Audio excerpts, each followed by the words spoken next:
Welcome to Black Girl Say Something, where this Black girl has something to say. And this episode is going to be called An Ode to 2023. 2023, it's all about me. So I just wanted to let you know that I'm doing something a little different. This is for the YouTube. Yes, you can tune into the podcast, but I'll get into that a little bit later. This episode was really inspired by the fact that I've seen so many posts concerning 2023 and how it wasn't a good year.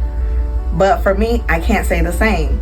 And so with that being said, I decided to take you on a journey of what 2023 really meant to me. I always like to have a word for the year. And my word for the year, which more was like a phrase, is 2023, it's all about me. And if you know the last couple of years I've had, or even the last decade, it really has been rough. So if you know, you know, and if you don't, tune into the previous episodes and you'll gain some insight into why I decided to let you know how good 2023 was to me. I even made a list. Okay, so January, I received a promotion. I started out last year as an adjunct professor, which was part-time, along with all of the other business ventures that I handled. But only one semester in, they saw fit to give me a promotion, so I became a full-time professor. By February, I bought my dream car, which was a car I've wanted since 2018.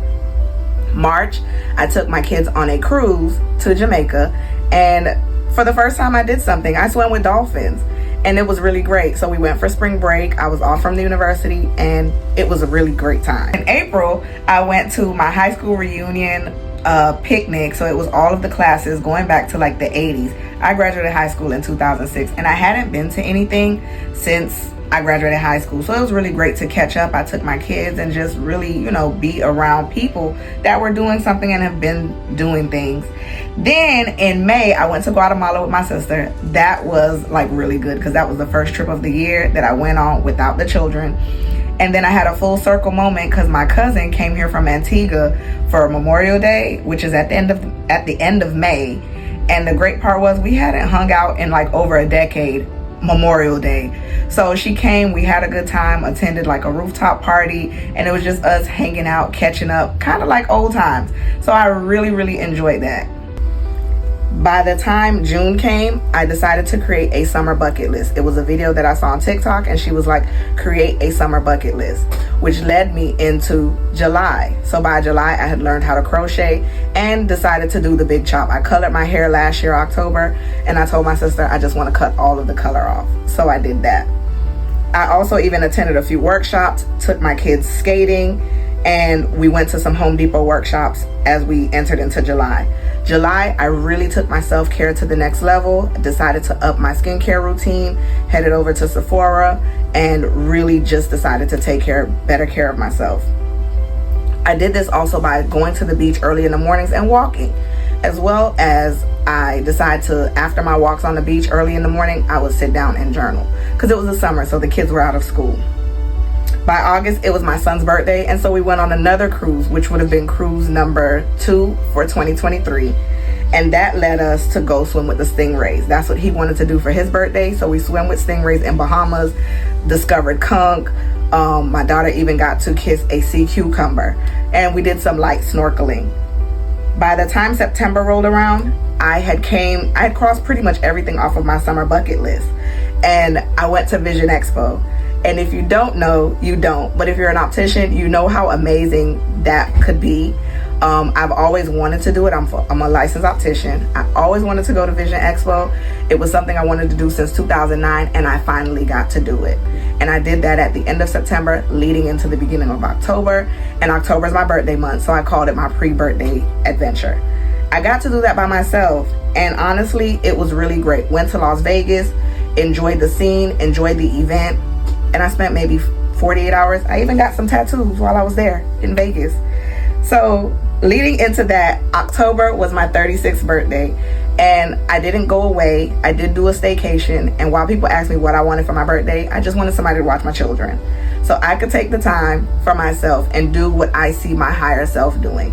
Yes, my higher self does include my children. It does include me being divorced, but my higher self just needed a little bit of extra tender loving care and some self-care. So I got a facial. I went and had dinner at a rooftop restaurant. I even stayed at a restaurant stayed at a hotel that had a restaurant.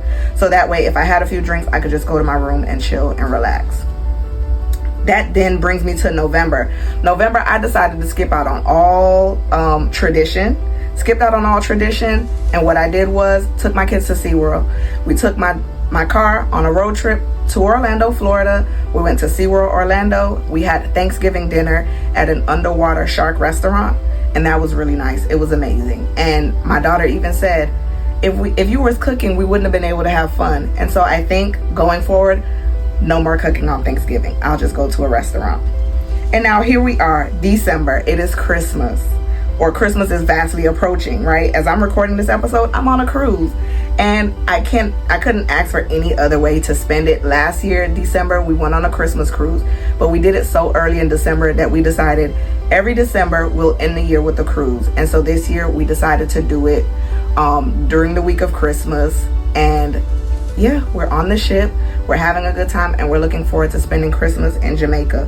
And so with that being said, whatever you want the year to be, you can have that. Yes, I'm not going to say some bad things didn't happen, but honestly, this is the first time in my life personally where the good did outweigh the bad. And I've had a few years where it was always the bad was outweighing the good, I'm gonna be honest with you. But I'm at that place where that's not my portion anymore. And so I just wanted to share this episode to encourage you and let you know, set an intention for the year, set your word for the year. 2024, I'll share my word on the next episode.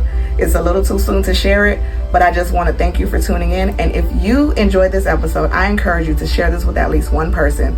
Remember, you can tune into Black Girl Say Something every Friday, wherever you listen to podcasts.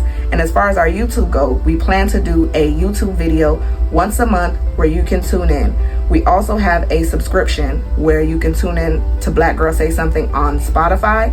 And if you become a subscriber, you have access to where this Black girl has even more to say. Thank you for listening.